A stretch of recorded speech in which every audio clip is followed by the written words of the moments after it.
going. That's a 500-gallon tank. You guys are moving like it's nothing. Unrollers. Look at you go. All right, guys, turn around and flex for the camera. All right, Josh, you want to get this hose off of this? There you go. Take this for me. I'll get my arm out from under this. Okay, hang on 1 second. You can just leave that sit there. You're good. Okay, we got the tank almost in place. We've got to reposition some things real quick, and we'll be moving it over. All right, we're moving this 2200 in between them two poles. Say hi, Clinton. Now, Clinton, pull that tank. By myself? Now, by yourself. There you go.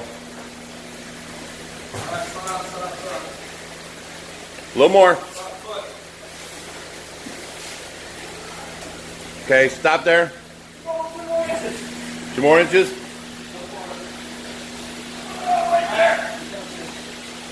Were you grunting, Josh? Say hi to everybody. How you doing? Okay, here come the boys. What's that? Oh, you found one? All right, we have the 2200. See how it's touching that pole there? And then it's touching this pole over here. And we have the beam covered and painted. It's touching this pole here. And that'll be the 750 and the 2200 down the center, which will leave us where this 1,000-gallon tub is. It won't be here. This will all be walkway. Those tanks won't be here. This will all be walkway all the way through here. And then here starts the 500-gallon. Then there'll be the 2,000-gallon, then the 1,000-gallon, all down this wall. Almost got it. Another question. You guys trying to move that? I'm not pulling that side. Keep it away from the tank pump. All right, I'm going to have to pause this because these guys need my help. They're a bunch of babies. Okay, now we have the 500, the 400, this 1,000-gallon next to Tracy, and this will be our aisleway all the way down to the doorway. Where we got the 750 now this side, and then we have a walkway through this way. Not that big, it's only 30 inches, but once we get this sink down to a 18-inch sink instead of 24-inch, you know, from front to back, we'll have more room through here. And then we have this aisleway. And the 2200 is in place. First step on getting it set up. Then this here's got to be moved yet, so we'll have plenty of room up in here. And then we have this big aisle.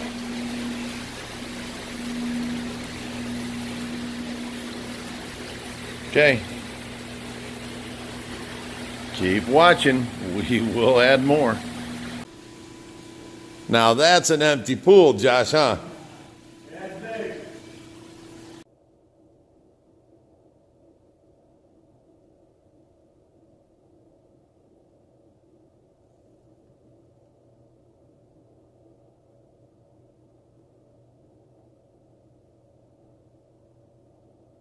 There we are, Ohio Fish Rescue. There's Ed Bailou, the man. Greg Wittstock's down in there. We got a bunch of people coming help. We're doing our morning little meeting here to get the game plan going. And I will continue videoing in a minute. There's the pond guy. Bed over along the side. That's going to be for some aquatic plants and things like that. What we're going to focus on today is setting up the filtration system. So what we're going to do, this is 12 feet deep. This is a deep, deep swimming pool. What we're going to do is we're going to probably lose the bottom 4.5 feet or so with a wetland filtration system. Excuse me, I'm getting over a little bit of a cough right now from our South America trip last week. Ed said, you realize we're flying into Cleveland last night, the winds are whipping up and it's cold. He goes, 1 week ago today, we were in Colombia, South America. little different than week makes. In the mountains. So what we're going to do is we're going to set up our snorkel centipede system. So that's basically a wetland filtration system. It's going to be an upflow biological filter. So the entire bottom, this entire deep area over here is going to be a huge upflow upflow filter. So what we're going to do is we have to come in with a bed of gravel down on the bottom to kind of level things off. Right now, it's this big sloping thing. It's going to be really hard for us to work with. So what we're going to do is we're going to bring in some of the crushed gravel, make a nice flat bed. We're going to put in our snorkel and centipede, which is basically like a trench type system that's going to allow for water distribution.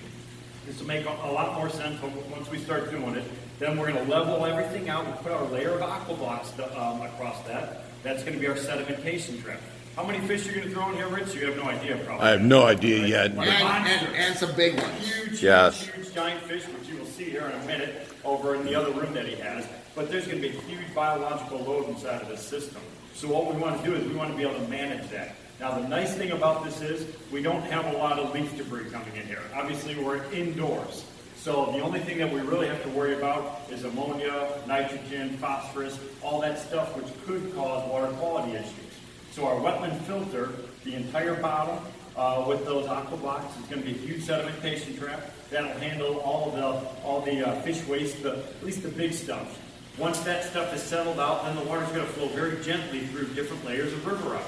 That's going to create the necessary filter, the surface area that we need for the nitrification process. The water flows up through all those different gravel beds, re-enters the swimming pool, and then it's going to recirculate again. So we're going to try to figure out our best location for pumps and all that stuff, but the main thing I want to focus on right now, getting the gravel down on the bottom, starting to build aqua blocks, starting to shuffle materials. We do have a few challenges here, one of them being that right there.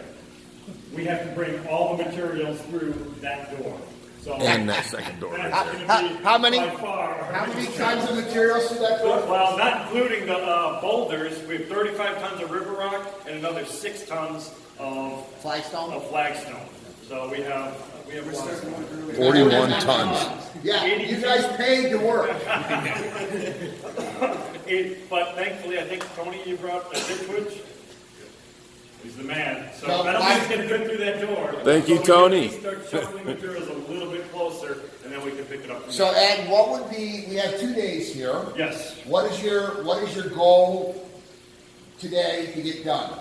The goal today to get done is to get aqua blocks, get the trenches, and start moving all that gravel in. So if we can get half of that gravel in here, that would be great, because we can't do any of this stonework over in here until all of that gravel is down at the bottom. Then we can start working off of that. And we can't even do our pumps or any of that stuff. We do have our waterfall spillway bowl, which is going to go up on top. We can start hooking up that stuff and get some of the stuff done up on the top edge. We also have some of the power heads, the brand new power heads, which this is going to be a perfect application for them, because what they're going to do, so the new power heads create this huge thrust of water. Very minimal electrical usage. So they're 40 watts, they're low voltage. Well, I'm thinking of putting them along this back edge over here, and that's because right over in that corner over there, there's actually a plumbing line that comes in from the skimmer, sends the water through an existing, is it a sand filter, Rich? Yeah. Has an existing sand filter in the other room. The water then comes back in there, and it kind of creates this circulation pattern. What we want to do is we want to speed that process up. So with all these big fish, this shallow area over here, this is where most of the people obviously are going to come in. You're going to have these stairs and everything. I don't want a lot of sediment in that area. I want all that stuff to be pushed over towards the main filter. So we're going to set up a series of those power heads to create this big push of water along the bottom. These things are going to work incredible for us. I mean, just those 4 units alone is going to move about 20,000+ gallons per hour of flow across the bottom. So we could work on that stuff. I know Chris grabbed a couple of big aqua blocks for us. It's on in the back of the truck.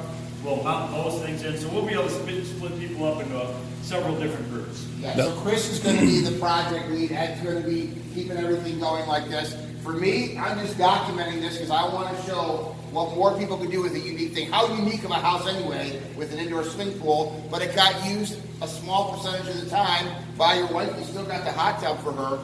You know, how cool is this going to be to have a giant swimming pool that becomes a predator pond? So this is a swimming pool to predator pond conversion. For me, as a lifelong hobbyist, I had my first fish tank when I was 5 years old. You know, this is my 28th year running Aquascape. This is literally a dream come true. How many times have any of you who are also many hobbyists dreamed of shrinking yourself down to, Scuba Steve, 6 inches going in your tank. Well, this you can literally be Scuba Steve as a full-grown adult, especially with big animals. So for me, literally, this is like a dream come true. I could barely sleep last night, excited about this. It's fun to have certified Aquascape passengers. Tony, that's about 30 minutes from here, Tony, right?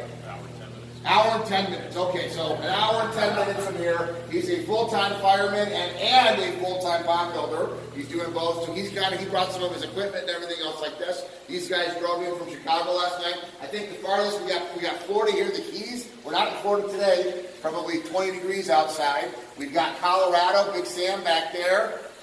We got a couple guys from Ohio. We got some of your friends here, right, Big Rich? Yes, sir. But this is going to be a lot of work, but it's going to be a lot of fun, and it's going to be a labor of love, because at the end of this, when we get done, we're going to be able to all say that we created this. So quite excited to see what this turns out like. It's going to be a lot of work, but it's going to be a lot of fun too. So thank you guys for being here. I can't wait to actually see what we got to get this thing done in 2 days. But let's go ahead and get started. But before we do that, let's give Big Rich an Aquascape introduction.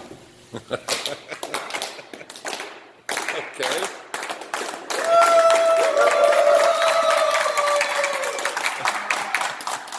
Thank you, guys. Flavio. So Flavio's going to be our videographer. We're going to have 2 video cameras set up here. Chris is going to be project managing this. Joel is the rookie, so this is his first day of a working interview. So anything that is crappy work, give it to Joel right here. Real quick, let's just do a quick introductions. We've got Dan Putt, who has been how many years? 20 years? How long is this? 34.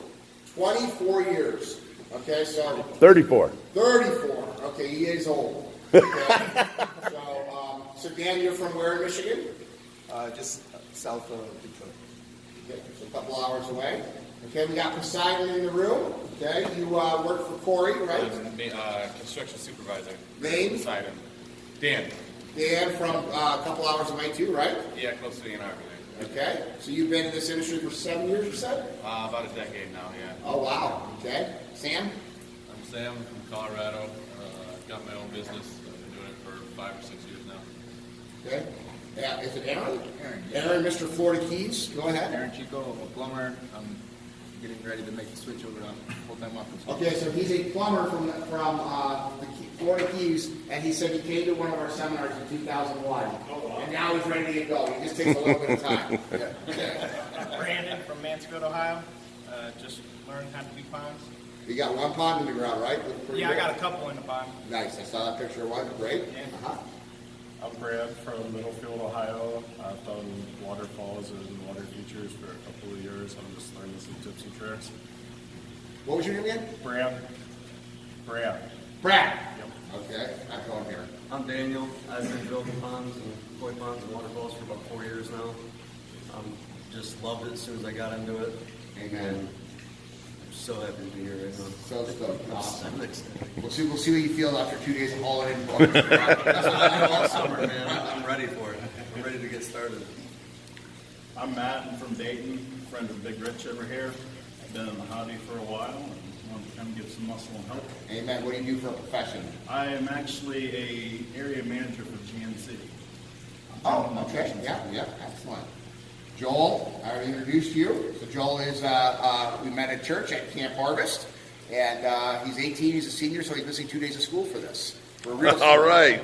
You're welcome. Flavio, 14 years of Aquascape? 13 years. So Flavio is my main guy for vlogging, and he's in video production. Brandon? Brandon from Aquascape. Been doing it for about 20 years now. General. And he said that he's using this build because he's so excited to quit smoking. Nice. No more cigarettes after today, so. Tony Burnett from Aquascape in Youngstown, Ohio. 23 years.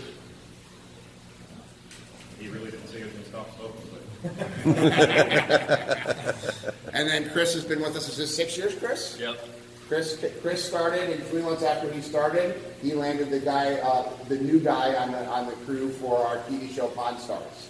So we gave him everything, but it was amazing for Ed and I, was that, and Brian, was Chris was able to come in off the street as an 11-year landscape guy, a horticulture degree, and actually hang with a bunch of seasoned pond veterans. So hard worker and everything else like that. Okay, so Ed, and who's this lady over here? This is Moko. Hi, Moko. I love it. She came in from New York to do a project. Come on over and introduce yourself, Moko. Yes, my name is Moko. I am an artist from New York City. I'm making work about fish and fishing and aquatic ecosystem that involves rich. I'm filming basically a lot of different people with a different relationship with fish and aquatic ecosystem. And tell me the truth. The reason that you're filming Rich is because of his hair. That's pretty much You're like, okay, anybody with hair like this, you know. Let them know what the film's going to be displaying at. It's going to be presented at this new art space called The Shed. It's being built in New York City right now. It's going to be open in April. But this piece is going to be part of the inaugural group show that's going to open in June 8th. And it's going to display all summer long. Yes. So you're making a documentary film or photographs? I call it quasi-documentary. I'm not a documentary filmmaker. It's more like a fantasy film. Wow. A woman named Mocha from New York City making a fantasy film. You can't make this stuff up. But I found Rich through YouTube. And Yeah. I got to meet this guy. And it happened to be this thing that you guys are doing. So Yeah. I was Well, I'll tell you some Big Rich stories. We had him up to Chicago, and when he left, we spent 3 hours reflecting on Big Rich stories. Yes. Poor After Tracy. I left? After you left. We had a very... You talked about me for 3 hours. 3 hours, and we only stopped because we went to bed.